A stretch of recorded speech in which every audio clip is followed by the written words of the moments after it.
Hey everybody, Jason here again. Another knife video. Today I'm covering the Benchmade Seibu that Benchmade just introduced this year at Blade Show, just a month or so ago. So the Seibu is Japanese for the word detail, and let me tell you, this knife is full of details. Considering that it's coming from Benchmade manufacturing, I'm surprised how much of this knife, all the details that are in it that stayed with it, going from the custom design that the knife maker did. Benchmade took that and they went straight to machining it with hardly any differences, which is to me a little surprising, but grateful that they did, because this knife is sweet. It sports a drop point 2.9 inch blade with 20 CV steel, so very premium, nice quality steel. And on the handle you have a combination of G10 and Cocobolo inserts, including the thumb stud here also has that Cocobolo thrown into it. So really neat that they did all that. Other than that, let's go ahead and just talk a little bit about the details. Lots of details thrown into it, and the name for it fits perfectly for the fact that it does have a lot of detail. So between the stonewash and the dual toned handle materials and double-sided pocket clip. This is the mini deep carry pocket clip that Benchmade first introduced on their bug out, and they carried that over to this knife. I think is their second knife sporting that deep carry mini pocket clip. Love that pocket clip for lots of reasons. Another detail that they did that's really neat is the pivot screw, along with the other two screws that hold the sucker together.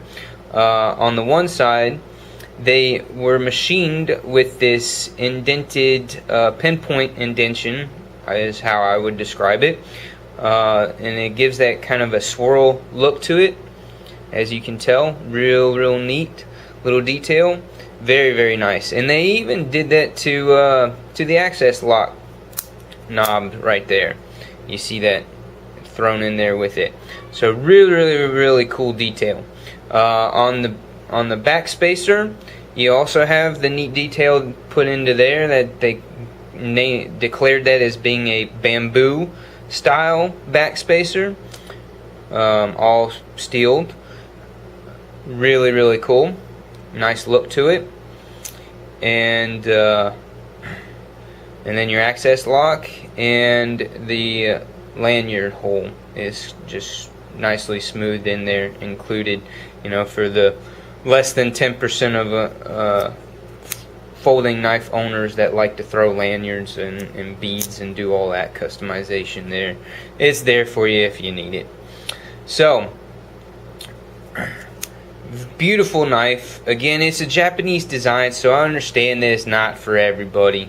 So if you comment that, oh, it's ugly looking, I understand that that's your opinion, and yeah, well, that's just like your opinion, man.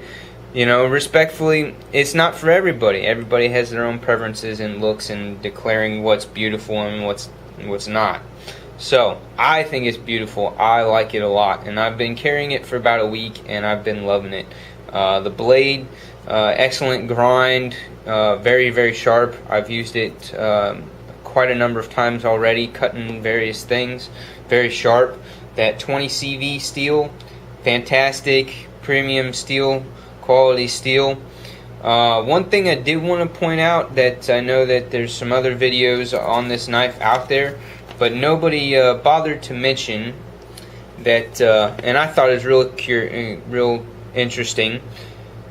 If you know, Benchmade has 3 classes that they classify their knives into. They have the black class, which if I can get my camera to quit acting up. Law enforcement, military, safety personnel, that's what those knives are geared towards, aimed at. Then you have your blue class, which is primarily the bulk of the Benchmade knives are in the blue class, which is your everyday job, around the home, at the office, wherever, in the woods, backcountry, what have you. The bulk of Benchmade knives. And then you have the gold class, which is supposed to be the more premium quality, better materials, more detail. To me, that's what they're saying by premium techniques. To me, that transcribes to, you know, more detail kept into the knife. Simply the best of the best is how they word it right here. So, with that said, why did this guy get thrown into the blue class if it has premium materials between the combination of G10 and the Cocobolo wood, and then the blade being a 20 CV steel, which is probably one of your top 5 premium steels when it comes to premium steels? Why the heck did it get thrown into the blue class and not fit the classification of the gold class? And the only thing that I can think of is the fact that they kept the price down on it. And I gotta be grateful that they did, because it is a beautiful knife and I like it a lot. And I'm so glad that it was, you know, floats around $200 out in the market right now. Of course, I got a discount, so I paid a good bit less than that for mine, for this one. But I would say that $200, $215, which is what they're going for, is an excellent, fair price for what you're getting. On top of the fact that you get Benchmade's warranty, fantastic Life Sharp warranty, and excellent customer service. I think just even without that $200 for getting that 20 CV steel, all the details that are you know, kept inside the production of this knife, and then the handle materials of the G10 and the wood inlays. It's just a beautiful knife for $200 with great materials and excellent steel. So this guy is part of a first production run.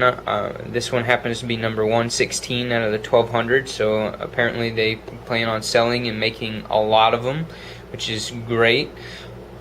And so yeah, other than the price, I'm surprised why it got left in the blue class and not the gold class. Just something to think about. And that's it. That's all I have for you. That's the Seibu 486 by Benchmade. Hope you liked the video. I hope you like the knife as much as I do, and you get one if you want one. And hit like. Give me your feedback in the comments, and or subscribe. Thanks.